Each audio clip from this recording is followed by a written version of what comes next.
అన్ని కీళ్ల సంబంధిత సమస్యలకు రీజనార్థోస్పోర్ట్ హైదరాబాద్లో అధునాతనమైన సర్జరీ లేని వైద్యం. ఆ నాయకులు వైసీపీని వదిలేశారు సరే, వేరే పార్టీలో చేరడానికి ఎందుకు లైన్ క్లియర్ అవ్వడం లేదు? ఏమీ చూసుకోకుండానే, ఏమీ మాట్లాడుకోకుండానే ఫ్యాన్ పార్టీకి గుడ్ బై చెప్పేశారా? ఇప్పుడు మా సంగతి ఏంటని దిక్కులు చూస్తున్నారా? అంత అయోమయం గందరగోళం అన్నట్టుగా త్రిశంకు స్వర్గంలో ఉన్న నాయకులెవరు? వాళ్ళకు అడ్డుపడుతోందేంటి? వైసీపీ 2 కూటమి వలసల పర్వంలో ఎప్పటికప్పుడు ట్విస్టులుంటున్నాయి. కొందరు ముందే మాట్లాడుకుని రూట్ క్లియర్ చేసుకుంటుంటే, మరికొందరు మాత్రం ఫ్యాన్ కింద నుంచి పక్కకు తప్పుకున్నాక ప్రత్యామ్నాయాల వైపు చూస్తున్నారు. అక్కడే గందరగోళం ఏర్పడుతోందట. ఈ కన్ఫ్యూజన్ కేటగిరీలో ప్రస్తుతం ఎక్కువగా నలుగుతున్న పేరు భీమవరం మాజీ ఎమ్మెల్యే గ్రంథి శ్రీనివాస్. 2019లో జనసేన అధినేత పవన్ కళ్యాణ్ ఓడించి తెలుగు రాష్ట్రాల్లో పాపులర్ అయ్యారు గ్రంథి. తన విజయం గాలివాటం కాదని నిరూపిస్తూ భీమవరం రాజకీయాలు నడిపించారాయన.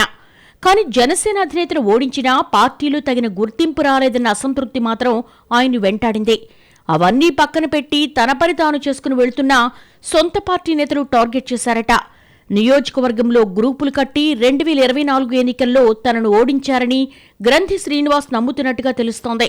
అదే సమయంలో నియోజకవర్గ ఇన్ఛార్జిగా తనకు తెలియకుండానే పార్టీ కార్యక్రమాలు జరుగుతూ ఉండడంతో ఇక లాభం లేదనుకుని ఉన్న పళంగా వైసీపీకి గుడ్ బై చెప్పేశారాయన. తర్వాత ఏ పార్టీలో చేరతారు అన్న విషయంలో ఇప్పటికీ సస్పెన్స్ కొనసాగుతున్నా త్వరలో సైకిల్ ఎక్కుతారన్నది ఆయన సన్నిహితుల మాట.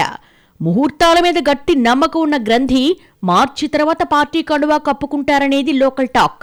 భీమవరంలో టీడీపీకి బలమైన క్యాడర్ ఉన్నప్పటికీ నడిపించేందుకు సరైన నాయకుడు లేడు అన్నది పార్టీ వర్గాల అభిప్రాయం. సుదీర్ఘ రాజకీయ అనుభవం ఉన్న గ్రంథి శ్రీనివాస్ అయితే లోకల్గా పార్టీకి తిరుగుండదని టీడీపీలోని ఓ వర్గం వాదిస్తోంటే, మరో వర్గం మాత్రం ఆయన వ్యతిరేకిస్తోంది. ఈ పరిస్థితుల్లో భీమవరం టీడీపీ పగ్గాలు గ్రంథి శ్రీనివాస్ చేపడితే ఇక్కడ వైసీపీ తిరిగి పుంజుకోవడం ఇప్పట్లో జరగదన్నది కొందరి అభిప్రాయం. ఇలా కలిసొచ్చే అంశాలు చాలా ఉన్నప్పటికీ ఆయన చేరిక మాత్రం ఎందుకు ఆలస్యమవుతుందన్న చర్చ హాట్గా జరుగుతోంది భీమవరంలో. మరోవైపు ఇప్పుడు కాకపోతే ఇంకెప్పుడు అంటూ మాజీ ఎమ్మెల్యే అనుచరులు ఆయన మీద ఒత్తిడి తెస్తున్నట్టుగా సమాచారం.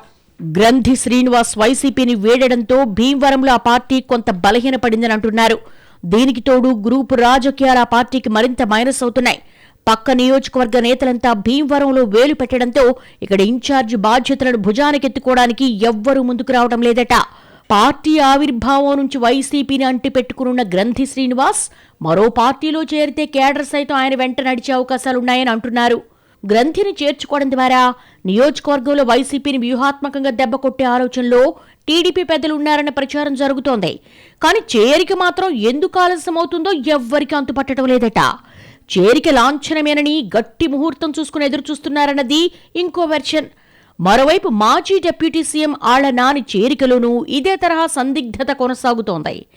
ఈ రోజు రేపు అంటూ 3 నెలలుగా వాయిదాల పర్వం నడుస్తూనే ఉంది. ప్రస్తుతం ఇలా త్రిశంకు స్వర్గంలో ఉన్న ఉమ్మడి పశ్చిమ గోదావరి టీడీపీ నేతలకు త్వరలోనే క్లియరెన్స్ రావచ్చనంటున్నారు.